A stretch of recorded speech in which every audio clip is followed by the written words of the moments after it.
And welcome to the Profile Pod. I'm your host, Double A, back in this piece for another episode, man. We got a great guest on standby right now, man. I want to thank everybody for tuning in, wherever you're tuning in from, the audio, the video. It's all good, man. So, like I said, man, we got a gentleman here who's a hip-hop recording artist. Before we get to our guest, don't forget to like, follow, share, subscribe, all that good stuff, man, on Apple Podcasts. Follow me on Instagram, and appreciate all the love, all the support, man. It's really gratifying to see all the people showing love, man, and I appreciate all of you out there, man. Don't forget about the Social Nostra Network, man. It's a talented network of talented creators and podcasters now available on Roku and all major platforms, man. So go check out the Social Nostra Network, baby. This is the podcast who brings on individuals doing extraordinary things in life to inspire the human spirit, man. And this gentleman, like I said, man, this guy's I think he's on another level, man. He's super talented. He's a hip-hop recording artist, like I said, man. He's hails from the San Diego area, and he represents to the fullest. He represents his culture, his raza, and that's what I love about him, man, because he doesn't hold back, man. He's always promoting and showing love for his culture and his lineage and his heritage, man. And without further ado, ladies and gentlemen, please welcome for the first time on the Profile Pod, my man Hypnotic. What's up, brother? How you doing? Huvole raza. That's my new thing right there, dog. You know what I'm saying? But thank you for the introduction, homie. I appreciate the recognition, dog. And I've been doing this for a minute, bro. And it's just good to, when you hear people speak about you in that way, it feels good, man. It validates the work. You know what I mean? I'm doing it for a reason, and recognition is always received well. Absolutely, no doubt, man. No, you're welcome, man. And yeah, thanks for coming through, man. I know you got a lot going on, and it's always a pleasure to get our guests on here, and it's an honor to have our guests take the time and come onto the platform, man. So but yeah, man, how you been, brother? And I see you got some videos coming through. Right. You shot some videos recently. You got the Life's a Risk, Una Raza, with featuring Il Zakil. Right. Just a lot going on, man. How you been? I've been good, dog. I've been busy. Just always busy, bro. And that's just part of life, man. That's part of the highlight, right? I know we spoke a little earlier before, but I got a regular full-time job, bro. I work a 9 to 5, Monday through Friday. And a lot of people get surprised when I tell them that, because if you look at my Instagram, if you look at my social media, I'm always busy. I'm always on the road. I'm always doing shows. It's always something music related. So they trip out when they find out I have a job and shit. But hopefully within a year or so, I might not need that job, bro. The way the music's going, the way I'm getting booked in different shows in different states, you know what I'm saying? Like, if I keep developing and keep working, I might not need that job, eventually, bro. But like you said, just busy on the grind, homie. That's all I do. I preach it, I rap it. And you gotta, if you're gonna speak about stuff, you also gotta be out there and do the work, bro. So I push the raza, I push our agenda, and I'm always talking about how hard we work.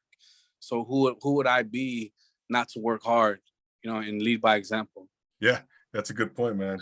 No, I see that, man. That's what I love about you, man. You're proud of who you are, your culture, and I rightfully so, man. It's a beautiful culture, man. The Mexican American culture, raza, Latinos, how whatever category you want to put it into, right? I mean, right. It's all beautiful, man. Latin America, whatever. And it's always good to talk to people like that are proud of who they are, regardless of the race, regardless of who they are, where they come from. Be proud of who you are, right? That's always it's always nice to see that, brother. Definitely. And I just to speak on that is there's really nothing like how do you do that. There's no how if so about it. That should come from you as a person, as an individual. You should be in tune with your roots, in my opinion. Or a lot of people assimilate to the USA, which is cool, but don't forget where you come from. Don't forget where your parents came from. Don't forget that your parents were immigrants. Don't forget that your grandma was an immigrant, bro. You know what I mean? A lot of people come here and they think they're born here and they think they're better than the immigrantes out there and stuff. And it's like, that you could have been legal yourself. You just happen to be born here, bro. You're not better than nobody. You know what I mean? You just you got a good stroke of luck right there being born on this side, and which we should be how do you say, appreciative of that and thankful that we're born here, you know what I'm saying? Because there's a lot more opportunities, in a sense. But but don't ever forget your roots and where you come from. That's important, man. That's being American. That's your nationality, you know what I'm saying? But your bloodline, your heritage, your race, that's where you come from. That's your roots. It's different, you know what I'm saying? It's a little deeper, in my opinion, you know what I'm saying? It's okay to be patriotic and all that stuff, but there's Yeah. a deeper sense of something inside your soul and your blood and where you come from, you know what I'm saying? That I feel like most people should tap into that, but we're distracted pretty well out here, you know what I mean, with the football, basketball, baseball. I mean, don't get it twisted, homie. We're a little pampered out here, you know what I'm saying? But that's part of why people want to come here. There's a lot of opportunity as well, you know what I'm saying? And but I've noticed throughout my travels, like when I've been to Mexico, when I've been to third world countries, I've been to Bali, like Indonesia, I've been to deep parts of Mexico, and the people there, they seem to enjoy more of the outdoor, the everyday life. They have dinners together and stuff like that. You know what I mean? It's beautiful to be out here and privileged and stuff, but sometimes we lose sight of what's important, which is the everyday life stuff. You know what I mean? Kicking it with your familia, friends, enjoying a nice dinner. Everybody here is on the phone. Everybody's distracted. Granted, I'm on the phone all the time, bro, but I'm an artist. I got to promote, you know what I'm saying? And it's hard to balance that with friends, with family, with work, you know what I mean? Going to the gym, I got to promote. There's always something to do, bro. And it could be tough, but if it ain't tough, then you ain't gonna go nowhere. You know what I'm saying? You gotta go through all that. Absolutely, bro. Absolutely. Yeah, man. I've been to, several countries, and speaking of Mexico, it's a different lifestyle down there, man. It's a different vibe, it's just different, bro, and it's right. It's not, it's not better, it's not worse. It's just different. And then, we have our culture here, we have our infrastructure here, and it's just a different life. But like you said, man, family is super important out there, man. Enjoying yourself and having a good time is really is really a part of the life down there, bro. Yeah. And, right. And not that it's not here, but it's just celebrated differently, but it's all beautiful, man. Exactly. And then I want to share a story. When I went to Aguascalientes, the last time I went there, or I've been there twice the last 5 years, but is that where your family's from? My mom's from Aguascalientes. My dad was from Tijuana. Gotcha. But we went to Aguascalientes, and it's a small little house, 2-story house. You gotta heat up the water. You gotta take a shower with a tub. You know what I'm saying? Yeah. And then my tia, man, she just said, it was just beautiful, little emotional touching as well, where she just said, "Hey, no tenemos mucho. We don't have much, but we offer it with our hearts." Yeah. You know what I'm saying? And it's and that was beautiful, you know what I'm saying? Because they upstairs, they had a room that had 2 beds. And they let me, my mom, my sister, we all got upstairs in the beds. And then when we woke up in the morning, we come downstairs and we see my tia, all the kids sleeping on the concrete stone in the living room, bro. So they offered that to us. They slept on the stone. Wow. And just, familia. That's what family does for you, bro. And that was just, seeing stuff like that. A lot of, just how their heart is and how important family is out there. You know what I'm saying? Yeah, hospitality, bro. I mean, gosh, you always hear that saying. Aquí tienes tu casa, Mm-hmm. And my house is your house. Aquí, mi casa es tu casa, and they mean that, like you said, like your aunt said, Yeah, they exactly. they mean that shit. That is, they're not playing, man. Yeah, it was beautiful, man. Beautiful. Just to and the mentality out there, the lifestyle, and to see that, I feel like more. Like I wish my nephews and nieces could see more of that. You feel me? What I'm saying? Who haven't really been out there to make deep Mexico like that, which some of them have and stuff, Mexicali, Tijuana, and all that. But deep Mexico, like Aguascalientes. I think one of my nephews went to Guadalajara with his girl, so I think he got to experience that. But it's good to experience that, bro. Like you said, it's not better, it's not worse, it's just different. You know what I mean? There's different aspects. Bro, I went to Mexico. I always remember this trip changed my life, man. 1986. I was 10 years old. Or 9, 10, or whatever. I wasn't born yet, fool. It's all Spencer, help me out of here. no, it's all good, bro. You know, but that trip, man, that one trip changed my life forever, bro. You know, I spent the whole summer out there, you know, and Oh wow. so I really got to see, I got a little bit of the taste of the life down there. And, but that, you know, again, that trip forever changed my life. I really got to see the culture and just the nuances and the, you know, got to feel the culture, feel the life, you know, for an extended period of time. So, you know, with yourself, bro, you know, songs like Carne Asada, you know, your song, you know, Open Your Eyes, where you're waving the Mexican flag. And, you know, that's good to see, you know, artists like yourself, man, representing and you know, you really put that, you put your heart into that, man. That's passion right there, man, for who you are, where you come from. And again, man, it's you know, it's not fluff, man. Like with you, it's just you mean that shit, man, and that's from that, you know, that comes from the heart. But yeah, man, it's great to see that, man. It's great to, you know, to see artists like you, man, putting Mexico on the map and the culture, representing the culture. Yeah, definitely. And like, and it goes beyond that too. Like, you know, we're showing love to our roots, to our gente out there in Mexico, the other side of the border. But we got so much raza here too, dog, in the United States. So like that, I'm also representing that to the fullest on me. I'm Chicano. That's what I go by. You know what I'm saying? And you got little Mexicos all over here in California, dog. I go on my video shoots in LA, certain parts of Dago, man, like raza everywhere, bro. You know what I'm saying? And it's like everybody speaks Spanish. You know what I'm saying? So, you know, you got taco stands, you got the elotero, the paletero everywhere. Like, you know what I mean? Like some of these places is like, you know, we're really thriving out here in Cali in a sense of how many people are out here. A lot of us still struggle though. There's a lot of families struggling out there. Yeah. You know what I mean? But I also think that's it takes generations to adjust.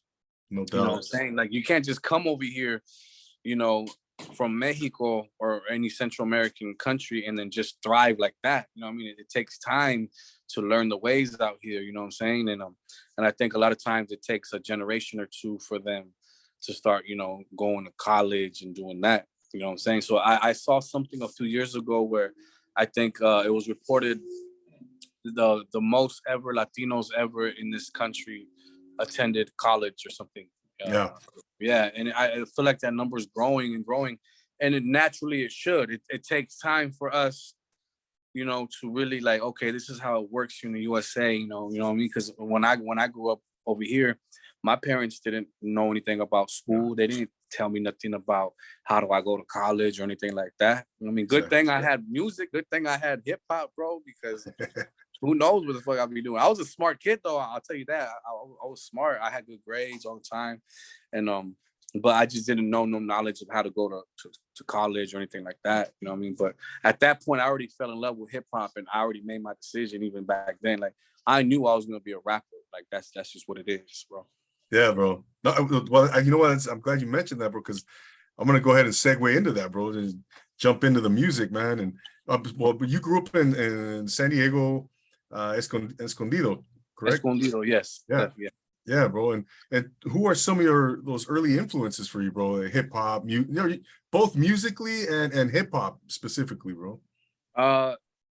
Tupac is always gonna be my biggest influence. I grew up listening to Tupac because of my brothers.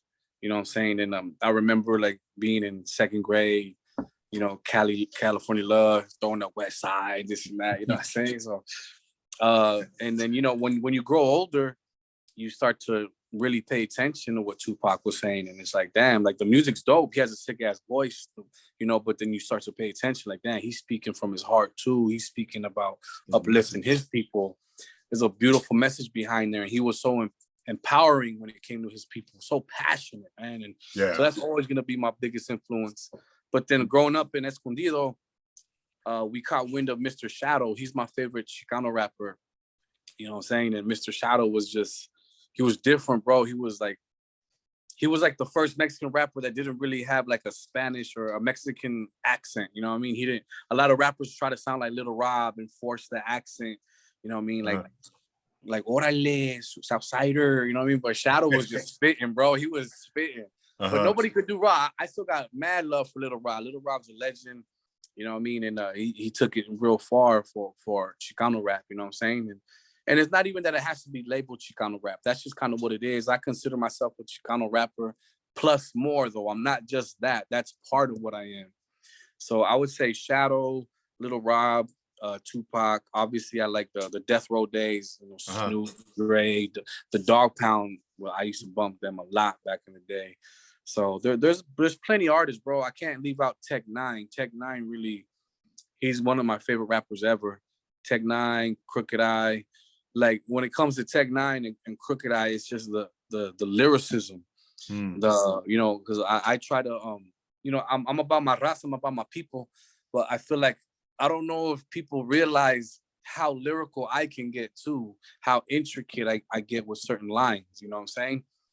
But that comes from like Eminem type rappers like Tech Nine, Crooked Eyes, where, you know, you can rhyme cat, hat, bat, rat, you know, that's one syllable.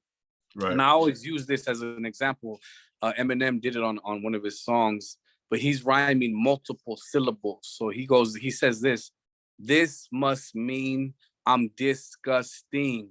This must mean disgusting. All three of those syllables rhyme, bro.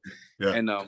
And you got rappers like Tech Nine that'll rhyme 15 syllables in a row, bro. Like people don't, but when you're hearing it, people don't even catch it. But I'm a lyricist, I'm a rapper, so I catch all that shit. I was like, you motherfuckers don't even know how hard that is to do. Did you even catch all those syllables he rhymed? Like, it's crazy. No, which I try to incorporate myself as well. If I could give you an example, my latest single, Una Raza, I go, light skin, Mexican, but I'm brown within. And lightning, all my friends, I get down with pins. Right 10, once again, let the sound begin. Fight 10 to the end, siempre proud I am. So it, like, if I break that down though, bro, like, love it, bro. Like, look, light skin, Mexican, but I'm brown within. And lightning, all my friends, I get down with pins. Proud I am.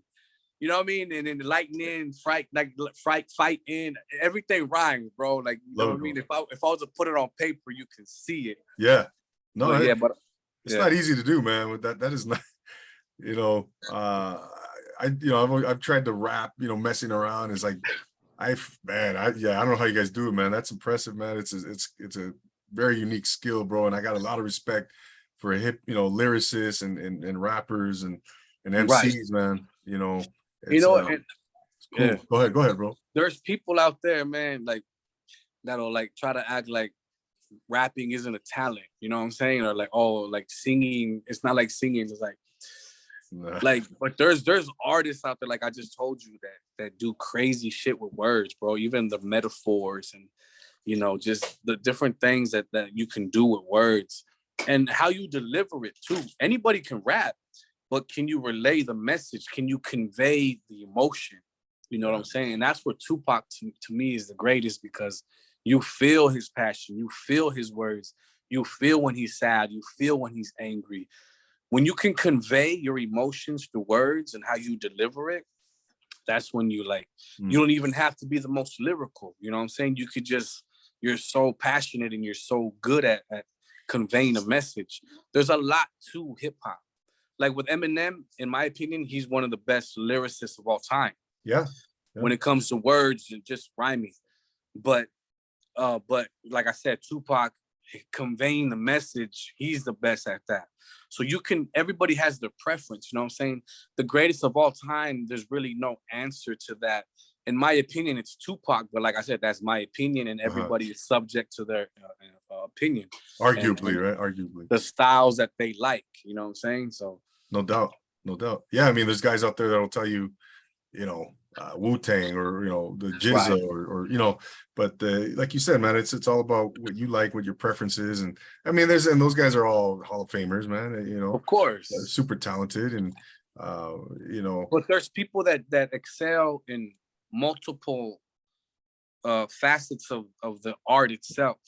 You know what I mean? Some of those people are good at the raw shit or just rapping real raw gutter, but they don't have Right. all like I think Pac was really, really well rounded too with the diversity. He could do a club banger, he could do Song for the Girls, he could do Dear Mama, and he could do Hit 'Em Up. From Dear Mama to Hit 'Em Up, homie, that's like straight. That's why hello, my bad. No, it's all good. Okay, for sure. We're good. But yeah. But you know, that's that I can brag on all day about Tupac, bro. You know what I'm saying? So that's your wheelhouse. Hypnotic is like you like, well, how old were you in the 90s, man? Like in the mid 90s at his heyday. Were you in high school? I was born in 87, so when he died, I was 96. I was like 9 years old. Okay. So like I said, I remember being like in second grade doing West Side. I don't even know if he was alive or dead at the time. Okay. You know what I'm saying? I think when I was in second grade, I forget how old I was, but I just remember like being in elementary school and just loving Tupac because of my brothers. And then I want to say I don't even remember him being alive, to be honest. Everything that I remember is from him afterwards, or like when I really started getting into the lyrics and stuff like that. Because I was just 9 years old when he passed away. Yeah, man. But, absolutely, man. You know, my wheelhouse is, you know, the 90s. I was a kid in the 80s, but in the 90s, man, I was a teenager and young adult, man. So, you know, I got to experience all of that to the fullest. And I remember Tupac, man, when I was in the Navy. We came back from I was on deployment, you know, in 96, man. All Eyes on Me came out when I was I think I was in the Persian Gulf, man, literally. Damn. And we came back, we hit Hawaii on the way back to the States. And we hit the club, and Pac, man, that, you know, California Love, everything was banging, man. That was just like, I'll never forget it. So you lived that, you experienced that, bro, when it was popping. Yeah. That's dope. That's something that I'll always envy, because all I see is videos of him and I hear his music, but I never really got to like see him. And it's crazy because my favorite rapper right now is Tech-9. He's been doing it forever. I still haven't seen him in concert, bro. Is that right? Yeah, but I'm too busy. Like, I don't want to go to concerts because I want to perform at them. You know what I'm saying? So it's like, if I'm not going to perform, like, I ain't even trying to go. My homegirl Suge always be like, hey, let's go to this concert. Let's go to this concert. You know, come in and say what's up. She's always inviting me to these concerts and shit. All kinds of music. All kinds of people. Say what's up to the people real quick. What's up? It's Suge Bennett here in the mix. We here in the city of Dago. I'm for real. I'm a music lover, man. That's like. But yeah, but it comes to a point, dog, where like I trip out on myself, because a lot of people invite me out to do things and stuff like that. But it's like, it's hard to go out and do things because it's like, I need to be productive. I rather like, yo, if I could do a show, if I could do this, if I could make money or gain fans, I'm always going to choose that normally. Unless it's like, of course, my familia type stuff, you know what I'm saying? Or baby shower or birthday party, you know, stuff like that. You know, you can't say no to that. But for sure. But a lot of times I stay booked ahead of time. So I'm starting to realize that, you know, I missed a big party, a family party, but I was already booked ahead of time. So it's one of those things where I notice that the more I do it, the more busy I get. I'm gonna have to make those sacrifices and not be around as much. I'm starting to get a glimpse of it now. And a lot of rappers rap about that type of stuff, how they're not around as much. And I'm starting to see it, you know what I'm saying?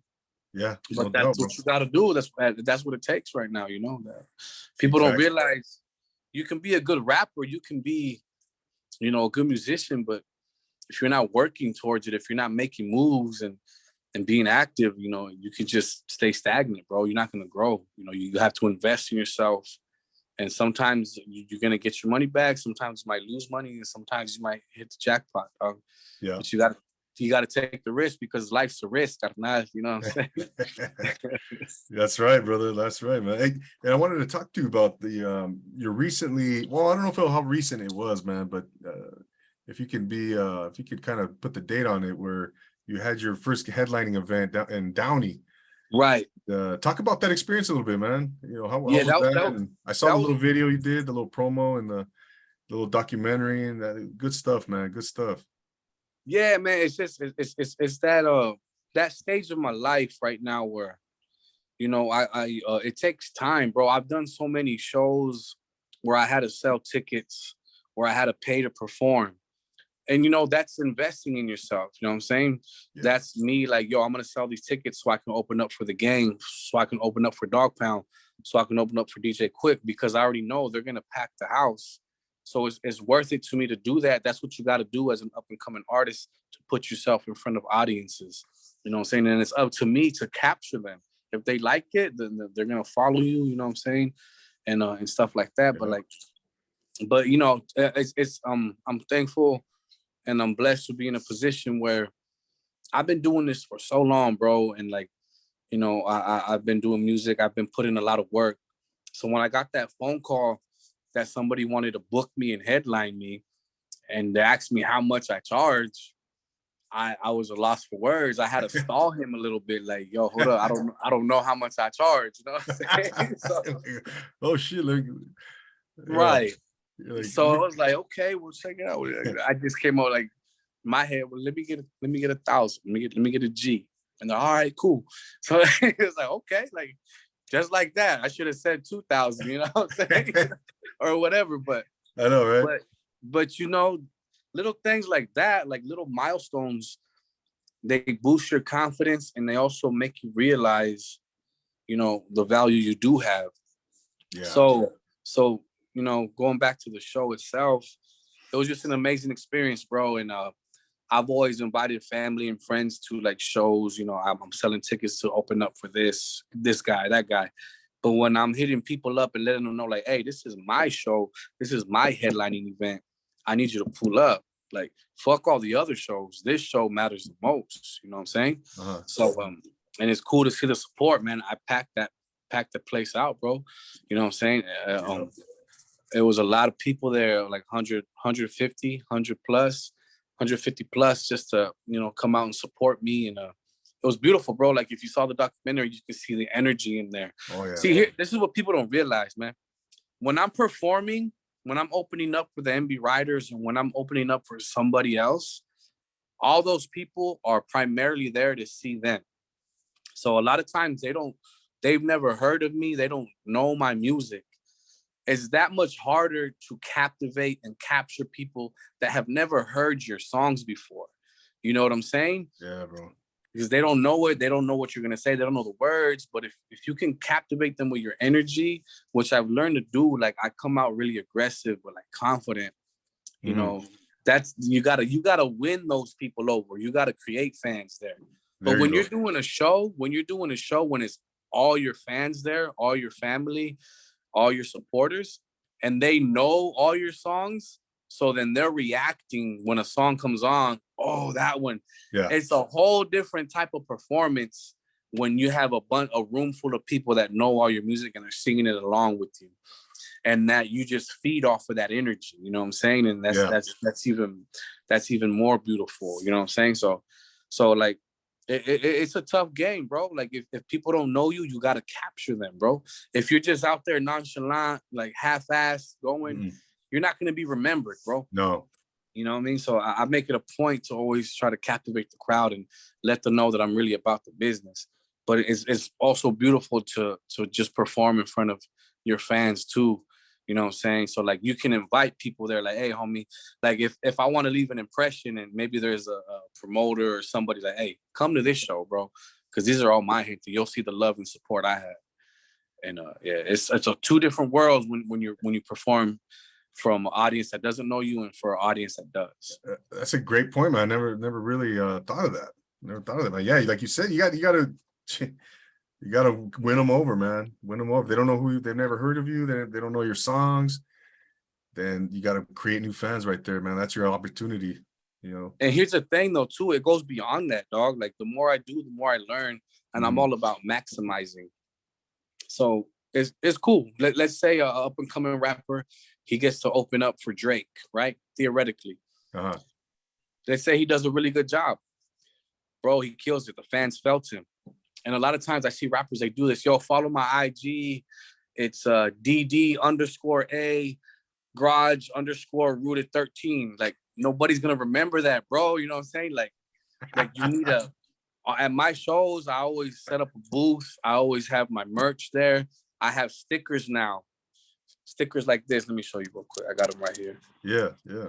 A sticker like that, bro, it has a QR code. So I don't just pass them out to everybody. After I do my show, after I interact with people, I'll be like, yo, if you like the show, you know, I see them. I see all the people getting down. I see them vibing. So I make it a point, hey, if you like what you heard, here's a free sticker. You know, scan the QR code. It goes right to my Instagram. You know what I'm saying? When you're at these shows, if you do well, you got to interact with the people, bro. Like a lot of people aren't going to follow you. They're not going to remember you.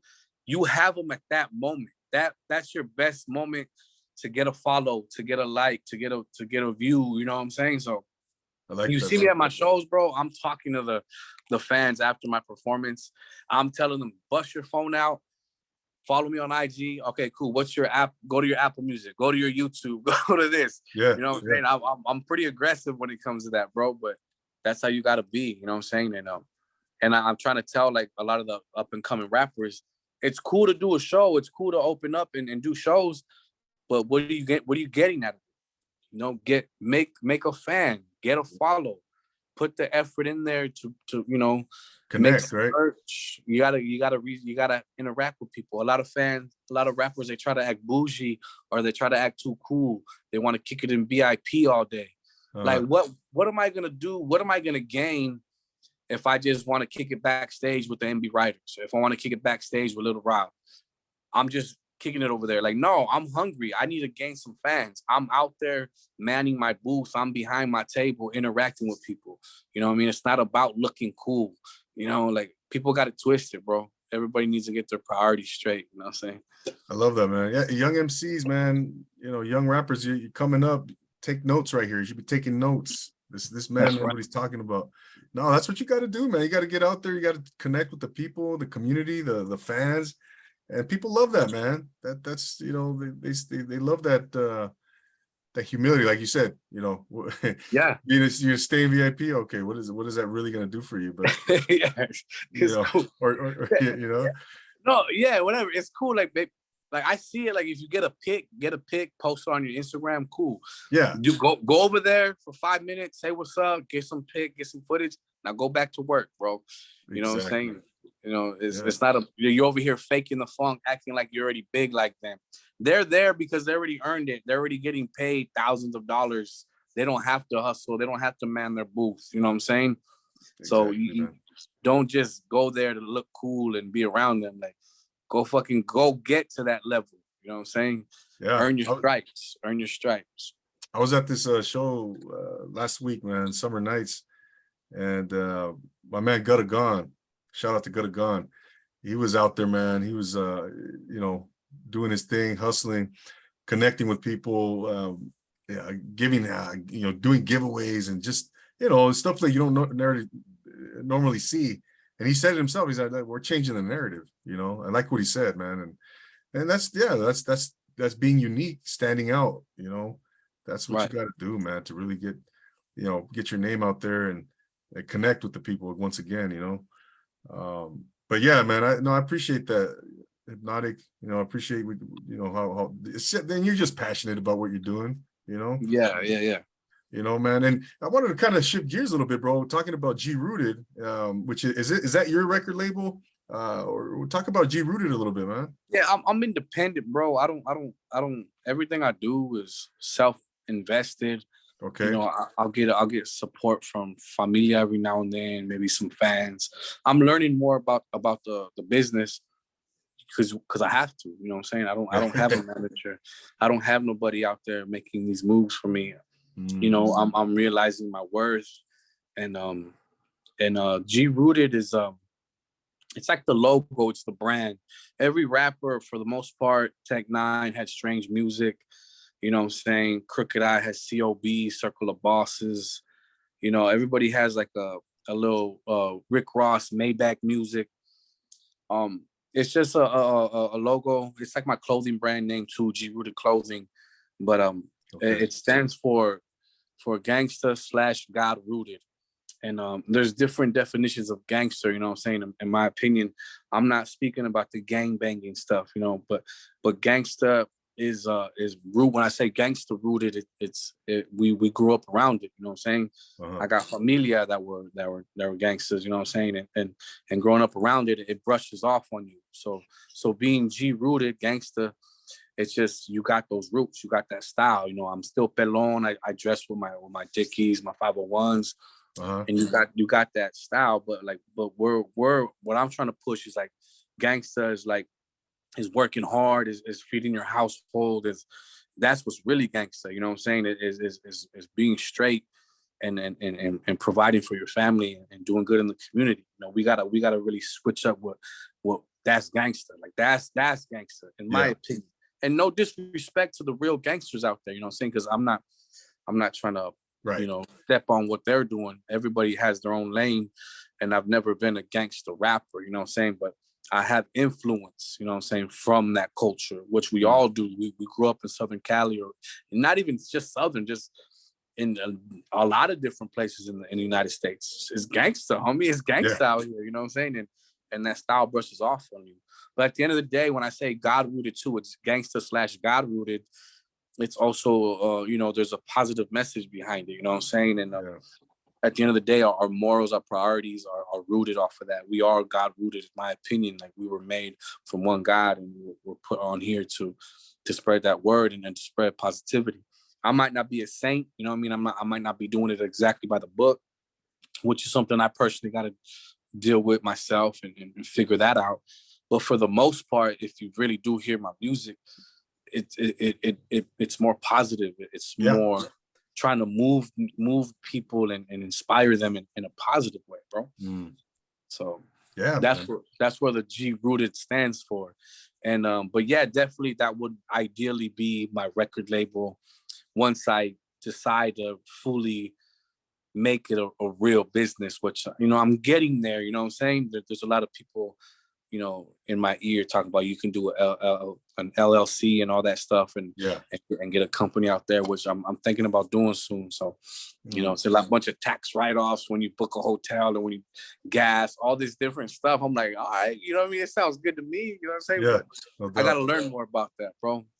No doubt, bro. Yeah, G rooted, man. I saw someone else, a few people, I saw someone else with that Instagram handle. And how many dudes got, or how many people or artists or individuals have that handle now, that IG handle, the G rooted? If you see G rooted like that, it's probably my family. Okay. I know my primo has that. My nephew and my brother got it tatted on them. It's crazy because they clown me like they got it tatted and I don't even have it tatted yet. You know what I'm saying?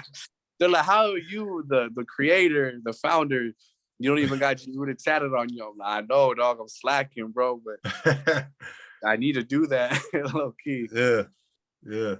But yeah, no, but at the end of the day, I think it's my job to push that and promote that more. I don't promote G rooted enough.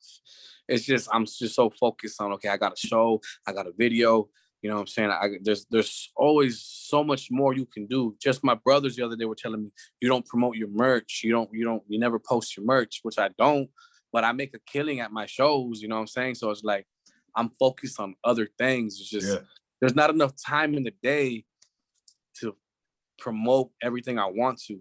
And Instagram, posting on Instagram and promoting, that's a job within itself, bro. All those videos that I edit, I have to learn how to edit those, and which is better for me because there's people that charge for the type of edits that I do. Oh, yeah? You know what I'm saying? Yeah, it takes time to edit a video and present it a certain way. Like I'll do a clip of a show. I'll get like 6 different videos and chop them in there and then cut the music out and put some music in there and make the transitions where it slides off and it comes back in. And but it's time and effort, man, to make these videos, because on Instagram and on social media, you gotta, you know, I'm an artist. I'm trying to be a legitimate artist. My videos better be high quality. They better look professional. You know what I'm saying? All that matters, bro. Oh, no doubt. And it's time consuming. It's a lot of effort and work behind it. So when I tell people, when you see me on my phone, I'm being productive. You know what I'm saying? Don't get it twisted. I'm not there just scrolling like a zombie. Like I'm doing shit. I'm responding to fans.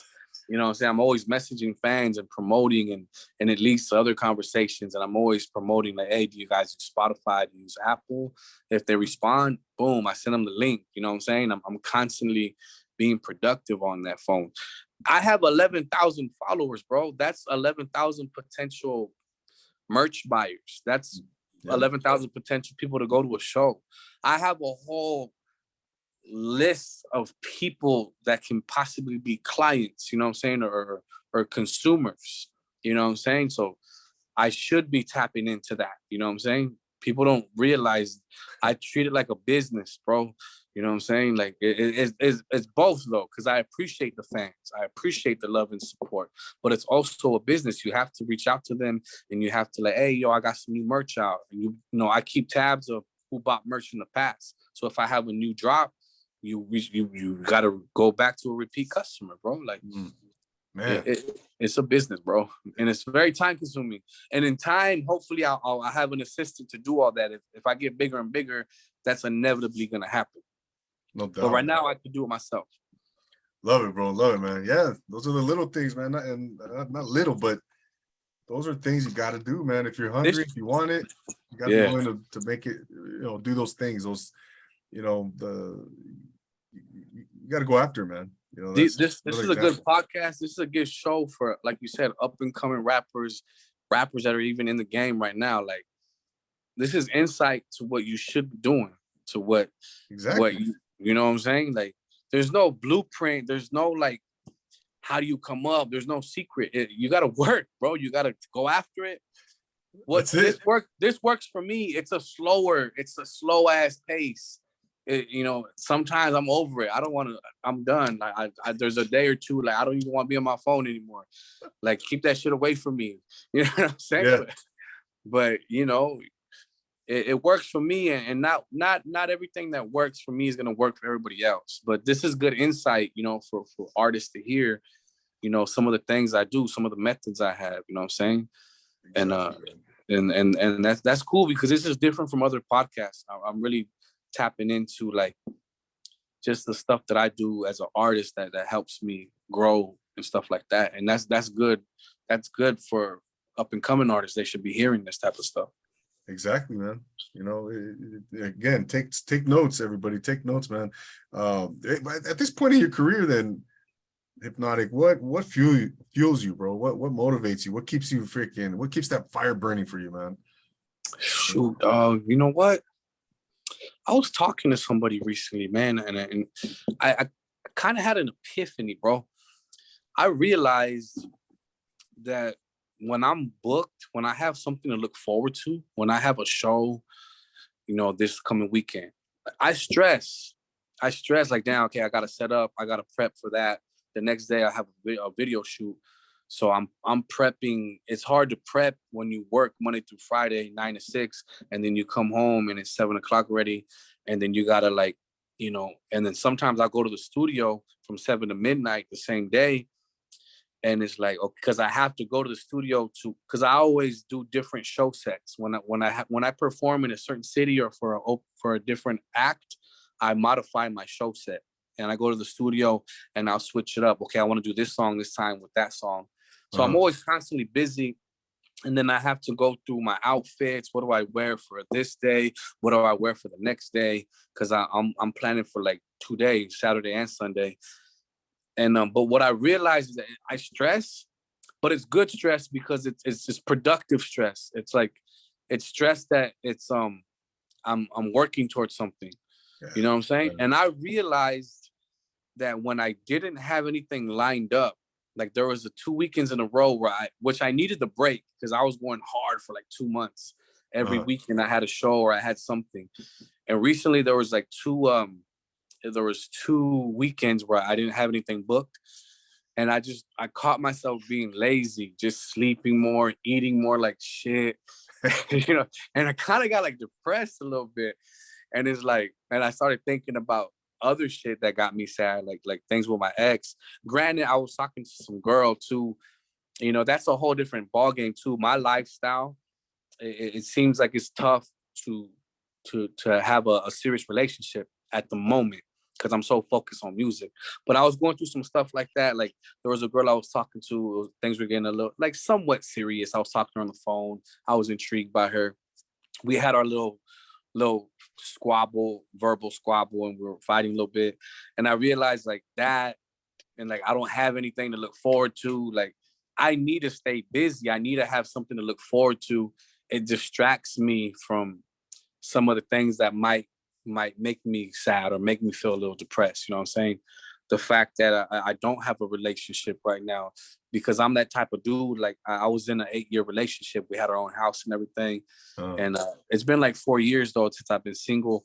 But every now and then I catch myself, you know, when I'm not busy, when I'm not active, I'll think back on that, or like I'll think about how it was to have that. But at the same time, I'm in a predicament because I'm starting to go on tour and I'm starting to do all these things, and I'm enjoying the perks too, dog. You know, there's some perks out there. I'm a single man, and you know the female attention is growing. You know, when they see me getting down and shit, it's part of it, dog. It's part of the business. So I'm in a predicament where like I have a song called Lonely Fool. I love this song, bro. It's called Lonely Fool. It's FOO. I'm not a fool. I'm not a dumbass. I'm just a fool, like a homie.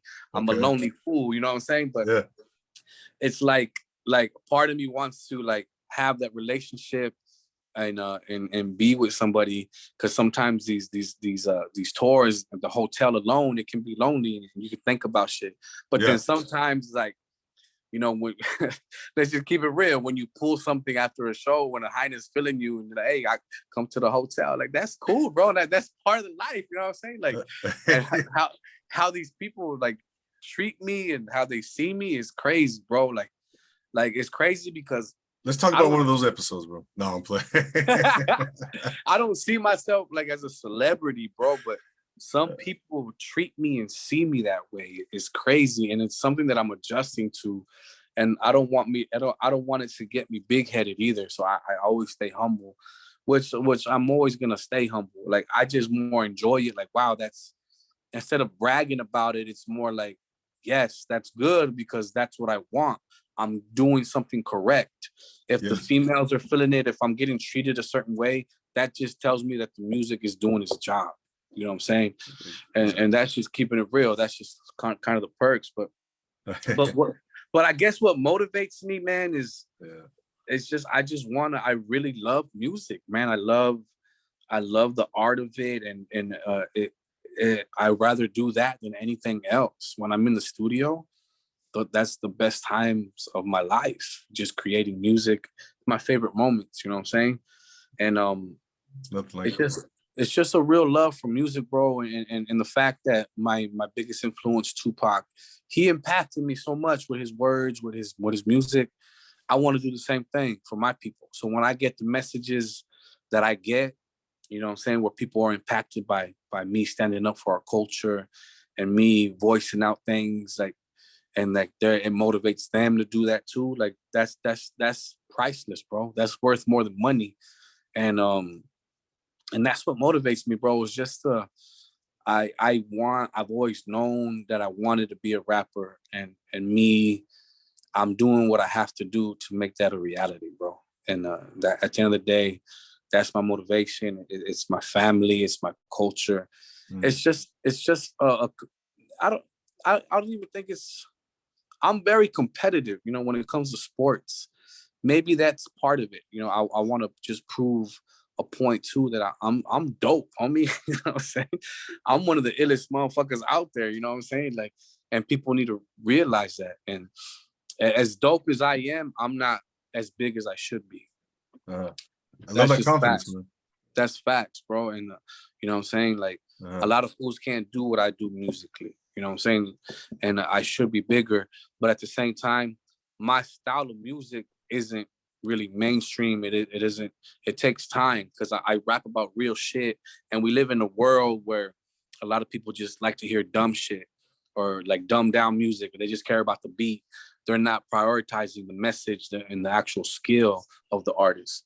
But you know, I gain loyal fans. You know what I mean? The shit that I rap about, these are fans that are ride or die for me. You know what I'm saying? And it's just a slower process, but it's slowly but surely going to be done. Absolutely, man. Yeah, of That was a course. long answer, dog. My bad. No, no, and I love it, man. That's a lot of insight. Um, that's what I do, man, is I listen, man. I listen to the artist, to the guest, and I just like to hear, man. I like to hear those stories, man. What makes the artist the artist, what makes him tick, what he's passionate about, what motivates him. What we mentioned, Life's a Risk, man. Una Raza's coming out, those videos, man. What else is coming down? What else can you give us, man? A glimpse on, brother.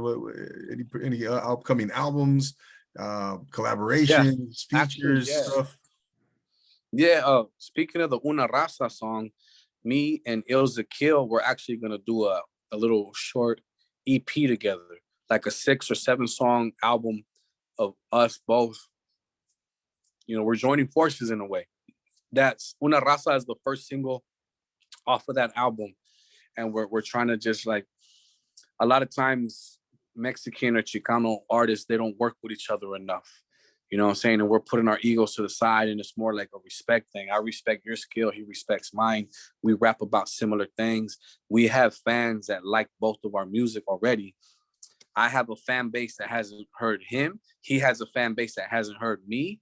And us joining forces, it's a smart business move, but it also makes sense because we've had conversations. We've been talking on the phone, and we're both on the same page with a lot of things.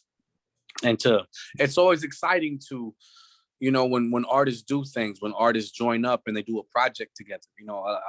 A lot of times you can get, okay, like you have your favorite artist, but it's always good to switch it up. And if he's working with somebody, it brings excitement. It brings we're bringing unity too. That the message is Una Raza. We're here to uplift people and inspire people to work more with each other too. You know what I'm saying? Because collaborating is beautiful too. It's not just about you. Right. It's not always about you as an individual. As much as we are competitive, and a lot of times it's like, yo, I'm the shit. It's me. Yeah. I don't mind doing a whole album with Homeboy. You know what I'm saying? Mm. And not just that, he's fucking dope. He's a sick ass lyricist. And I know if I'm gonna do an album with him, I know he's gonna write some dope shit. So that's gonna fuel me and inspire me to even write better. You know what I'm saying? So we're both gonna be helping each other. And that's a beautiful thing about music too. Depending on who you work with, you already know, like if I'm gonna rap with this guy, oh damn, this fool spits. He's gonna spit some dope shit. It puts pressure on me, and it's exciting, and it's a challenge as well. Like, all right, let's challenge each other to even go further with our skill, with our rhymes. Yeah. And where's he? Is he a San Diego guy too? Nah, he's from Nevada. I think he claimed Reno, the Reno area. Oh shit. Okay. Where he lived a lot out there and stuff. But he was born in Mexico. Like I said, he gave me a little bit of his background story. Nice. He grew up like, immigrant, poor, and but he's doing his thing, man. He's working just as hard as I am, if not harder. Or we're both similar in what we do, and that's why we relate to each other. We both do it ourselves. We both book our own shows, so we're on the same page. You know what I'm saying? And it just makes sense to do that. But yeah, no, as far as that's probably the only real album that I'm working on. The thing is, I've been going to the studio nonstop, bro.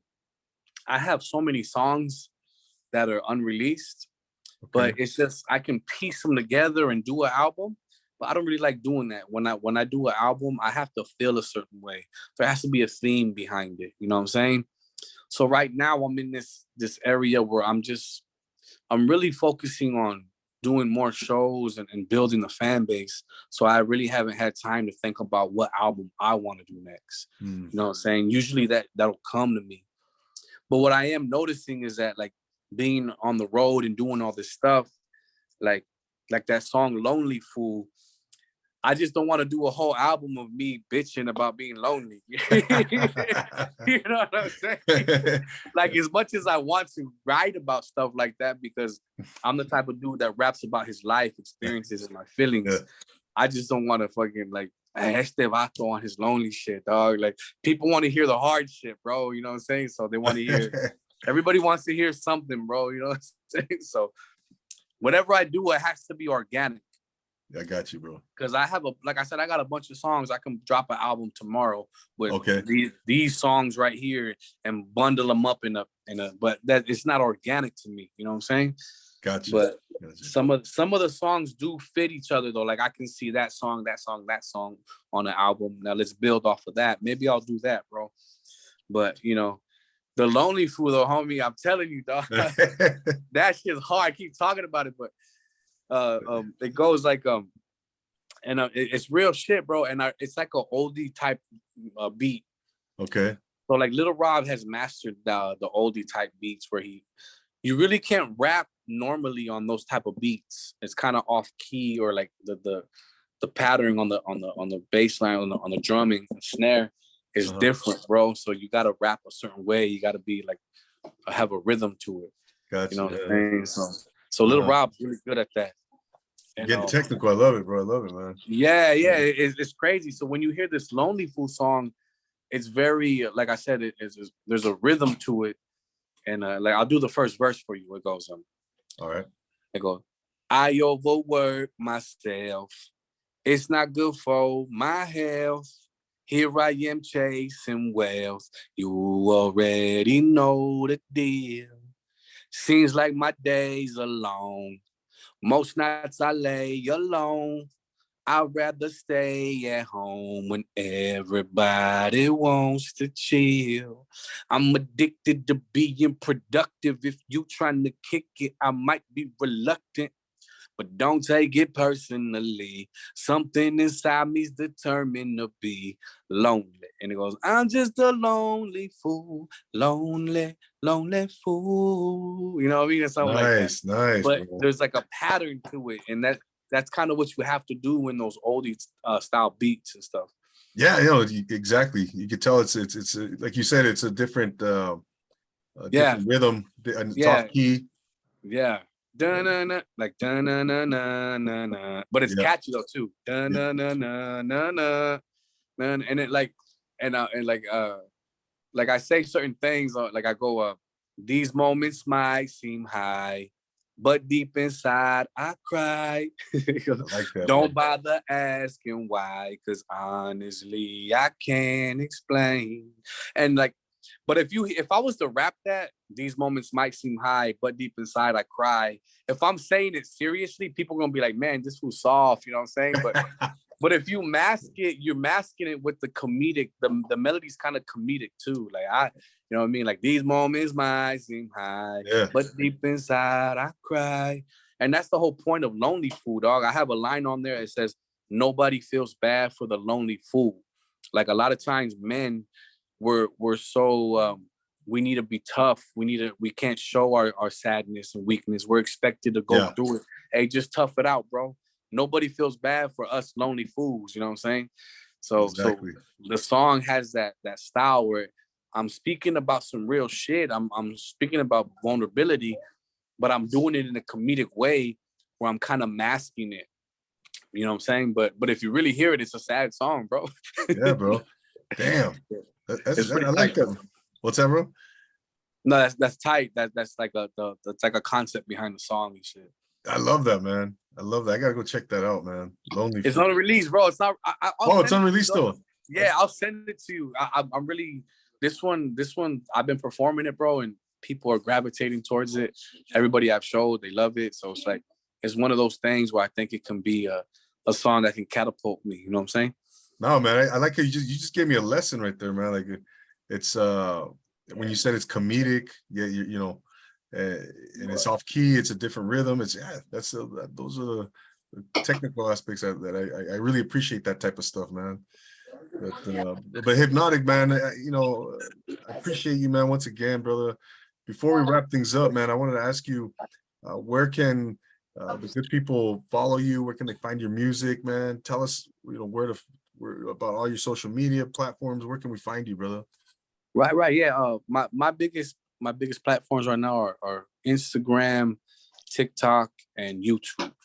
It's all under the same name, Hypnotic G Rooted. So Hypnotic, HYPNOTIC G-Rooted, bro. And you can find my music on Spotify, on Apple Music, you name it, Pandora, all those streaming services. But yeah, like I said, I always influence people to go to my Instagram page. That's where I communicate mostly with my people, with my fans and stuff. And but yeah, man, I'm all out there, bro. And Hypnotic G Rooted, just Hypnotic G Rooted, Hypnotic G Rooted, Hypnotic G Rooted. Just type it in and enjoy. You know what I'm Yeah, saying? absolutely, man. No, man, I love what you do, bro. I love everything about you, man. Your hustle, your positivity, man, your love for the culture.